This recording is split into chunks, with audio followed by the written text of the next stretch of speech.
Ladies, let's get one thing straight. Being smart isn't just about books or degrees.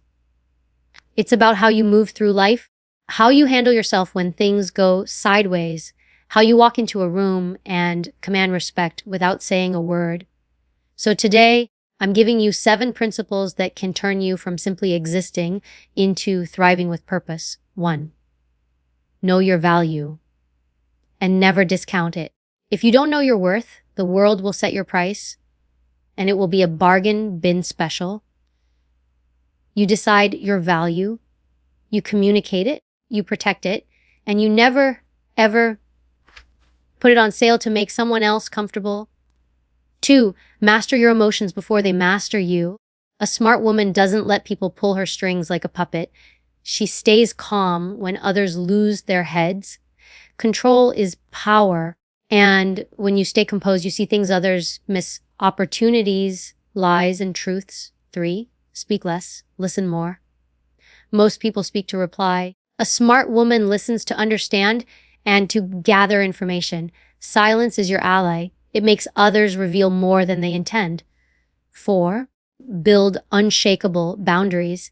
Boundaries aren't walls, they're gates. You decide who gets access and under what conditions. You protect your peace like it's your most valuable asset, because it is.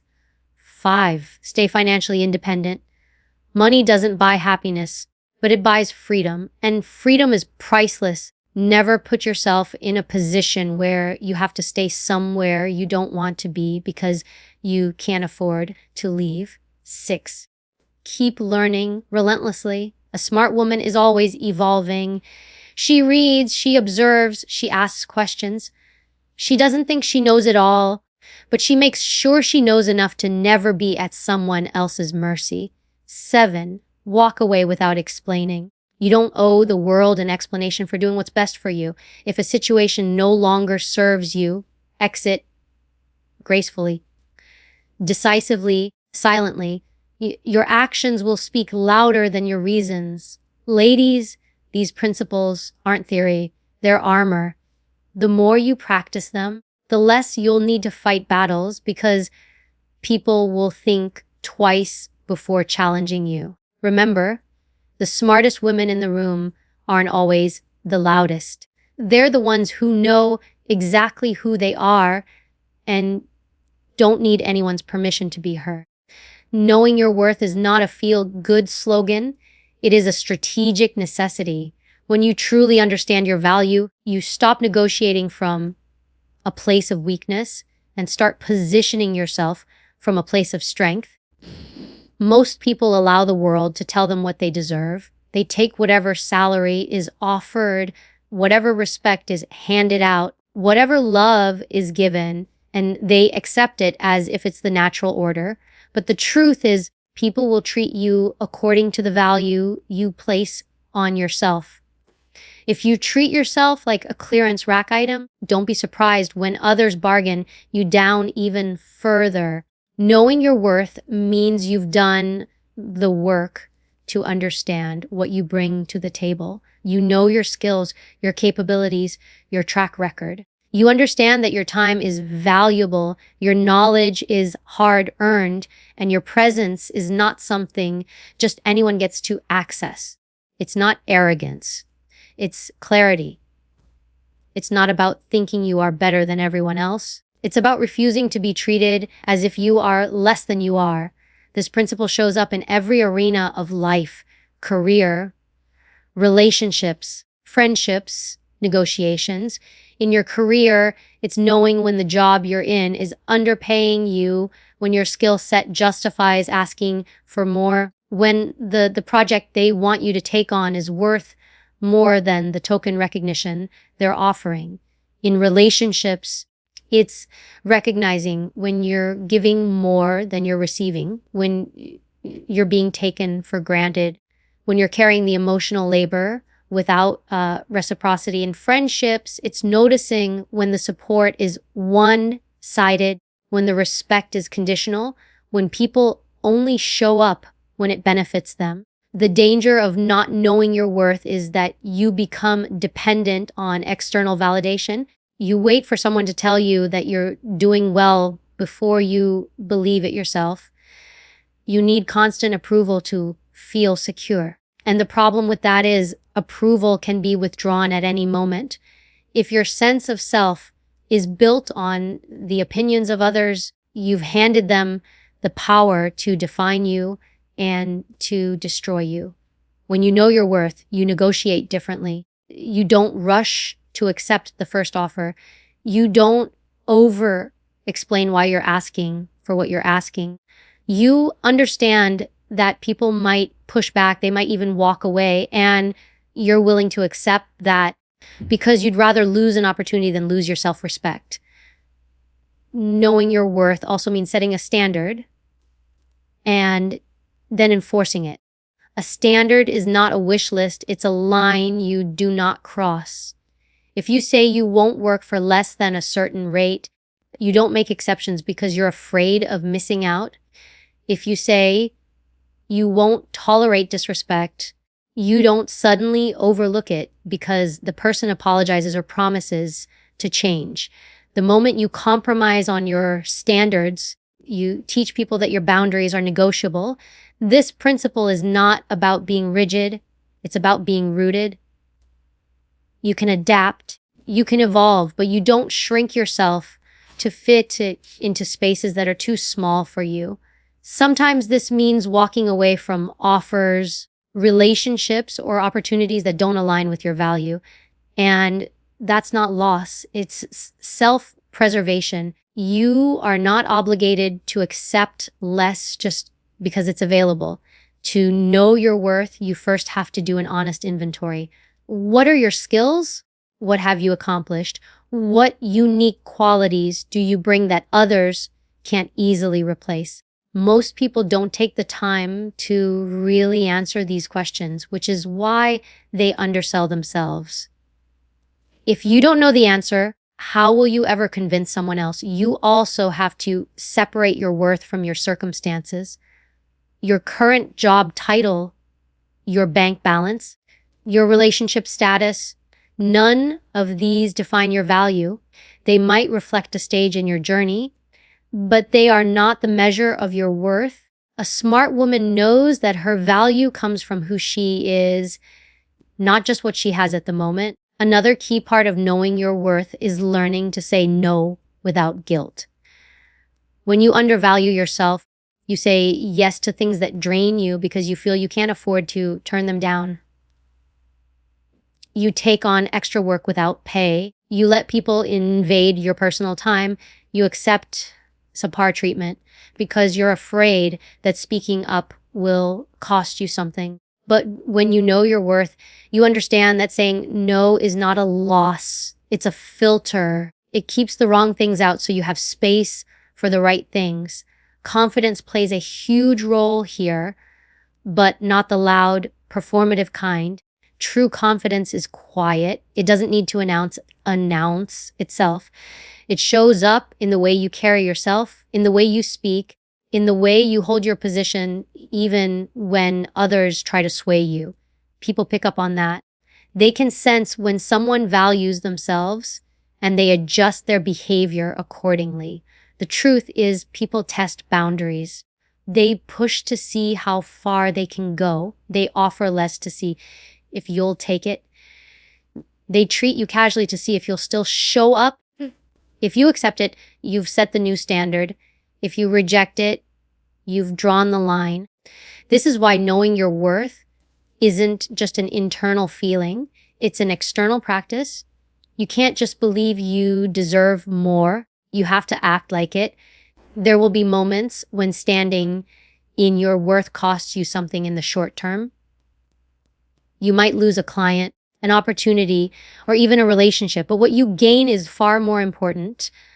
Self-respect, credibility, and the knowledge that you're not living at the mercy of someone else's valuation of you. That is power, and power is something you never hand away for free. Control your emotions, control the game. People often underestimate just how much power is lost the moment emotions take over. In high pressure moments, most people react. They don't respond. They get angry, flustered, defensive, or overly eager, and in that instant, they give away their position. When you let someone see that they've gotten under your skin, you've handed them control. Emotional control is not about suppressing feelings or becoming robotic. It's about mastering the art of staying centered so you can think clearly while others are distracted by their own reactions. Every interaction, whether personal or professional, carries emotional undercurrents. People will provoke you, test you, challenge you, and sometimes even deliberately push your buttons to gain leverage. If you can remain steady while others lose their balance, you gain the advantage. This is especially true in negotiations, arguments, or decision-making under stress. The calmer mind sees the full board, while the reactive mind only sees the piece directly in front of them. Control starts with awareness. You can't master what you can't see. Pay attention to the moments when you feel triggered. Your voice rises, your heart rate speeds up. You feel the urge to interrupt or defend yourself. That's the moment you need to pause. Even a few seconds of deliberate silence can stop you from making a decision you'll regret. In that pause, you give yourself space to assess what's actually happening here. What outcome do I want? Is this reaction moving me toward it or away from it? When you control your emotions, you control your tone. The wrong tone can escalate situations unnecessarily. A sharp, impatient response can turn a small misunderstanding into a conflict. A defensive tone can make you look guilty even when you're not. A condescending tone can turn allies into adversaries. When your tone is steady and measured, it communicates confidence. People listen differently to someone who isn't emotionally charged. It's important to remember that controlling emotions doesn't mean showing no emotion at all. Sometimes strategically showing the right emotion at the right moment is more powerful than appearing detached. The key word here is strategically. If you show frustration, it's because you've decided it serves your purpose, not because you've lost control. If you show excitement, it's because it helps build momentum, not because you've been swept away by the moment. Emotional control is also about not letting temporary feelings dictate long-term decisions. Anger, fear, and even excitement are all states that pass. But if you make decisions in the heat of those moments, the consequences might be permanent. Smart women know how to buy themselves time. They say, let me think about it, or I'll get back to you. Instead of committing under pressure, that small delay can be the difference between a choice you own and a choice you regret. Another layer to this is learning to read the emotions of others without being pulled into them. People's emotions are contagious. If someone is panicked, you might feel your own anxiety rising. If someone is angry, you might feel your own defensiveness spike. But if you can recognize those emotions as theirs and not yours, you can stay objective. You can use their emotional state as information rather than letting it dictate your own. For example, if someone is agitated, it might mean they're insecure or hiding something. If they're overly agreeable, it might mean they want something from you. These cues are invisible to the emotionally reactive, but obvious to the emotionally disciplined. In confrontations, emotional control allows you to shift the dynamic. If someone is yelling and you stay calm, their aggression starts to look irrational. If someone is trying to bait you into an argument and you refuse to bite, they're forced to change tactics. Your restraint becomes a mirror, showing the other person their own loss of composure.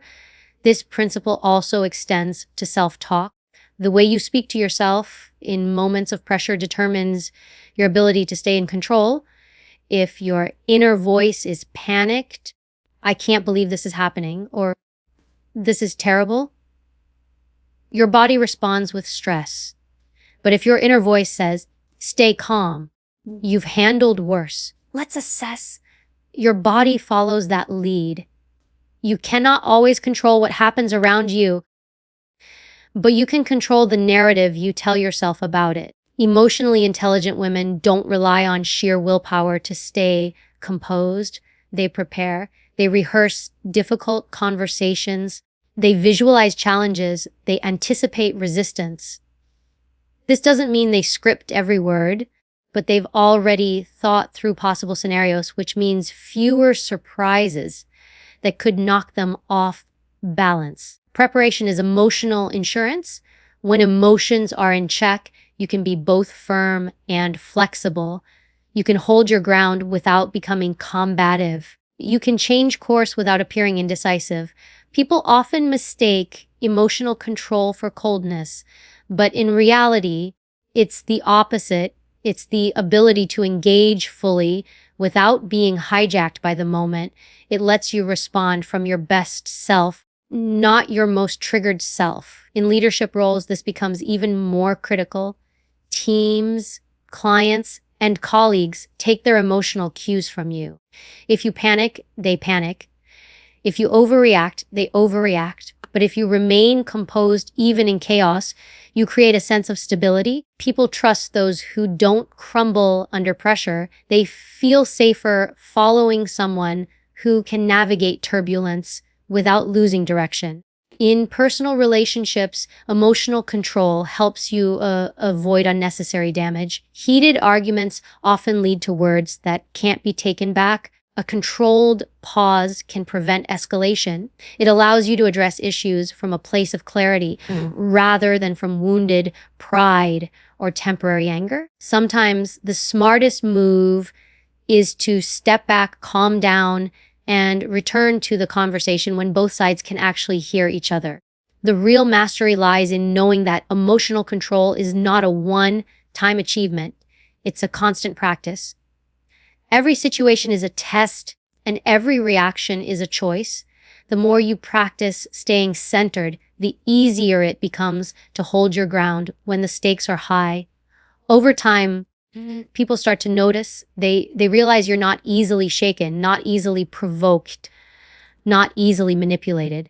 And in a world where most people are driven by impulse, that makes you stand out. Walking away without explaining yourself is one of the purest forms of self-respect and personal power. Most people struggle with it because they've been conditioned to believe that every choice they make must be justified to others.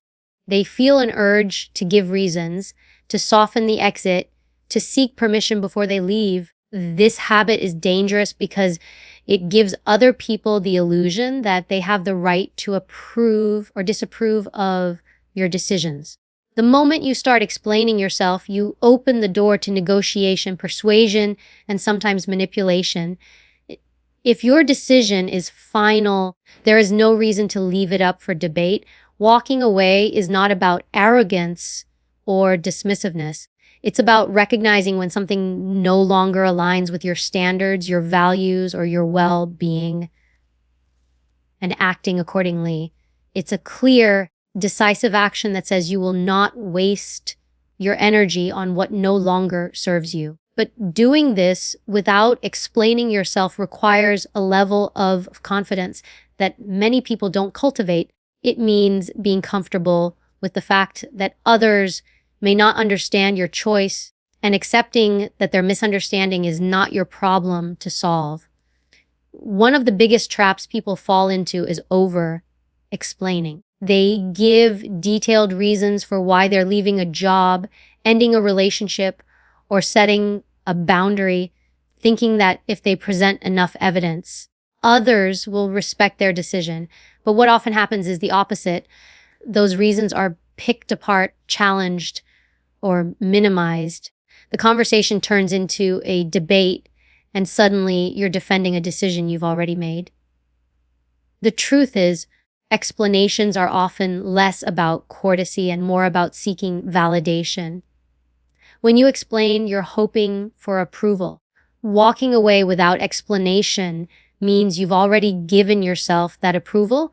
There is a discipline to this principle. It means you must get comfortable with silence. You must resist the urge to fill uncomfortable pauses with justifications. People may press you for answers. Why are you doing this? What happened? Don't I at least deserve to know? They may use guilt, anger, or confusion to draw an explanation out of you, but you need to remember that your decision is not a courtroom trial and you are not on the witness stand. You do not owe a testimony. A simple, "this is no longer right for me," is enough, and even that is more than you owe. Walking away without explaining also protects your strategy. In life, not everyone has your best interests at heart. Some people will use the information you give them to try to change your mind or undermine your position. The less you reveal, the less they can work with. Leaving quietly and without detail is not just a personal choice, it's a tactical one. It keeps your motives, your next steps, and your emotional state private, which can be especially important in competitive or high-stakes environments. There is also an element of dignity in this. The act of leaving speaks for itself. It communicates that you are prioritizing yourself without needing to diminish anyone else or prove them wrong. Sometimes an explanation can make the exit messier. It invites arguments, escalates tensions, and keeps you entangled in a situation you're trying to leave. By keeping it clean and silent, you allow the separation to be as swift and clear as possible. This principle applies equally in professional and personal contexts. In business, you may have to end partnerships, decline offers, or leave positions. While it's normal to give formal notice or meet professional obligations, you are not required to detail every factor that went into your decision. In personal relationships, you may choose to end a friendship or step away from a family dynamic that's harmful to you.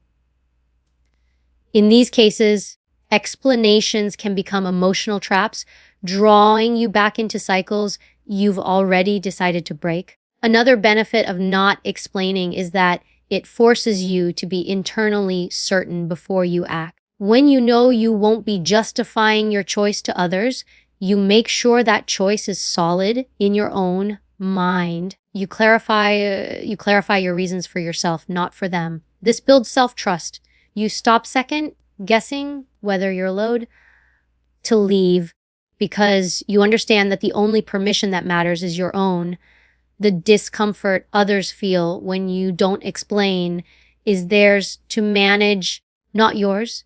People are used to being given reasons because reasons give them something to push against. When you deny them that, it leaves them with nothing to fight but their own thoughts. That might frustrate them, but it also prevents unnecessary entanglement. You've drawn a line that says, my choices are mine, and I am not required to make them palatable for you. Walking away without explaining yourself also saves you from saying things you might later regret. In the heat of the moment, explanations can come out as accusations. You might reveal more than you intended or say things that can be twisted and used against you. By keeping your words minimal, you protect your integrity.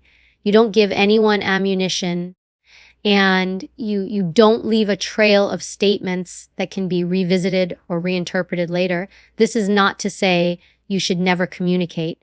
In certain situations, especially those involving legal agreements, professional contracts, or close relationships, some level of closure or clarity might be necessary. But even then, there is a difference between stating a decision and over-explaining it. You can inform without justifying.